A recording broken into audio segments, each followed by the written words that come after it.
覚悟してろよ。行くぜ。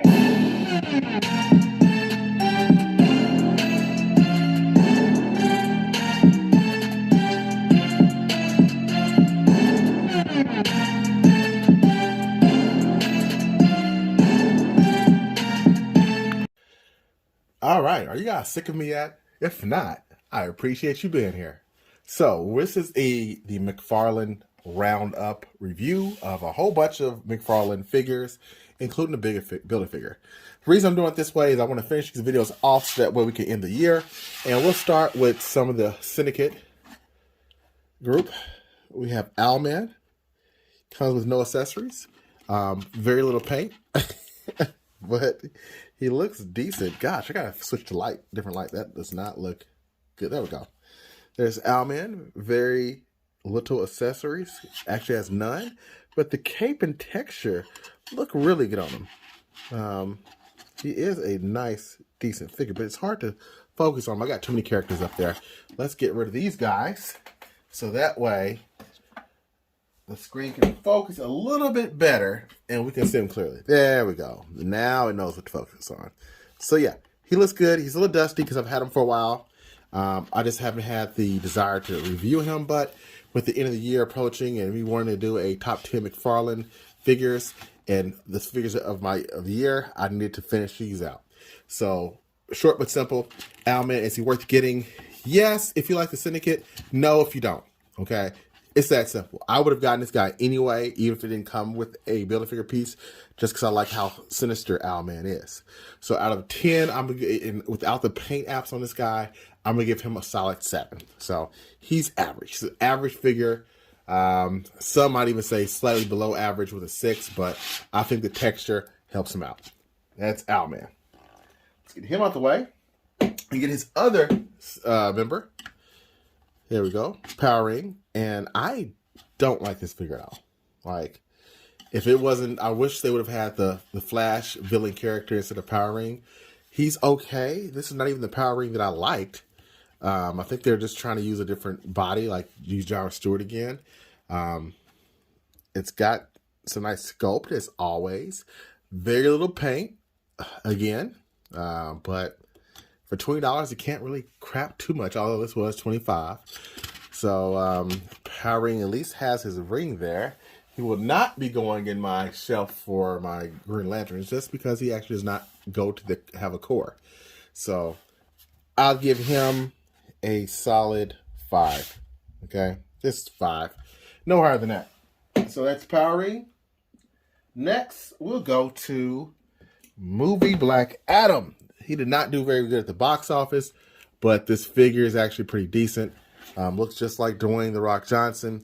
Sorry to see what happened to him with the movie, because this is an excellent figure. Have not seen the movie. I still will go to see it, even though that's the end of his reign as Black Adam already. I'm not really liking what's happening with the DC universe, especially them getting rid of Henry Cavill again. But it is what it is. The figure itself, however, is really nice. Great articulation. I kind of worry about this joint being too loose over time because it does not take very much flexing at all to get that done.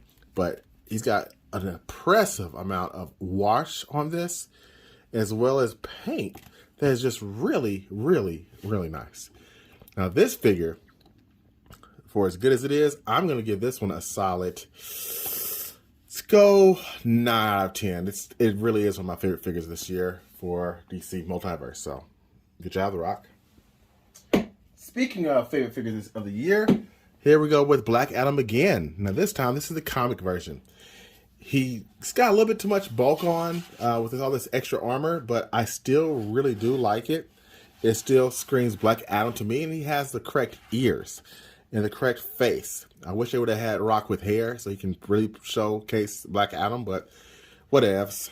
Not much paint on this guy because they used all the budget on The Rock. I'm just kidding. But who knows? We got like 3 Shazams this year. No, 4. We got 2 comic book ones, and no, 5 and 3 The Rock ones. One with the hood, one with the throne, and one you just saw. So there's a lot. Now this guy, as far as his articulation, he can still move his arms up quite high. His articulation is pretty basic. Not much better than the other Black Adam, so still pretty good. I would have to say, though, because of who he is, one of my favorite characters in the DC Universe, I'm also going to give him a high score. And I'm going to give him a 8.5 out of 10. It's just a great figure. Just wish she had more paint. Moving right along. And we have Starro. All right, Starro. This is a Build-A-Figure unlike any other. So I was not going to get this guy until I felt the first piece. The first piece had part of his little star there, and it feels nasty. I love it. It looks nasty, feels nasty.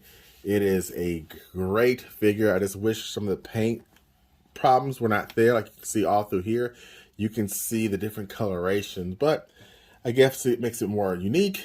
It does have some bend to it. Not a ton. You can't keep it flex that way, so that's a bummer. They missed out on a great opportunity if it could like flex and bend on. He also has some little minions that are bendable as well. I'll bring those in now, actually. So yeah, he's got all these guys, which is nice. I swear I had another one because all these guys came with one, but for some reason I can't find my last one. Let me check one more time. There we go. So we got 4 of these bad boys. So they all look pretty much the same. But Starro, even though he has very little articulation, I'm still going to give this guy an 8 out of 10. He's a very fun Build-A-Figure to have. Probably my favorite Build-A-Figure this year, even though he really does nothing. Let's get the Syndicate in here next to him. And here is the entire group together. That looks good to me. You know, that's not bad. And you got one of these with each one, so I guess they do have accessories. And they attach on fairly easy. Like that. Although, I wish they would have had something attached to their face, because that's what they really are supposed to do. But I have a Superman upcoming with one of those. So, let's get to the last figure that I'll be reviewing for this roundup. Bane.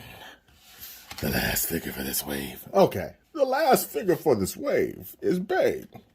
So, everyone does that voice when you have a Bane figure. This guy here is just phenomenal. Hear how big Bane is next to your average Marvel Legend. There's Deadpool with some guns from, I forget that brand, Valaverse. And he dwarfs him. Here he is next to, let's go with one of the Syndicate members. Again, dwarfs him. And just for kicks and giggles, no, we're not going to do that. Let's do one more figure in here. Put him next to Bronx from Gargoyles. And Bronx is a big dog, but look at that. I mean, he makes him look like a puppy. So, yeah, Bane is a big-ass dude. There's no way else for me to say it. He's just a big-ass dude.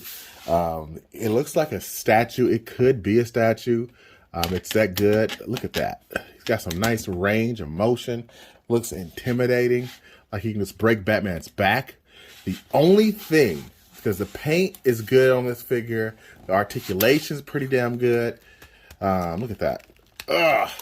It's a bit stiff. Look at that. Articulation's pretty damn good. Got the toe joints. He can move. He can backhand like the best of them. You know, just a smack to the face. He doesn't fall apart. He's got the paint on the Venom there. This guy is just, these are my favorite figures of the year for sure. You will see him in the top 10. So that lets you know he's probably my favorite DC multiverse figure.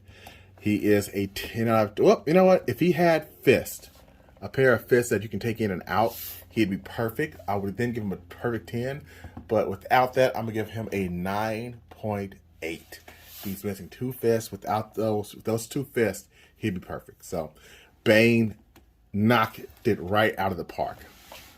So, thanks for watching this roundup. Until next time, peace and Mcfarlane grease.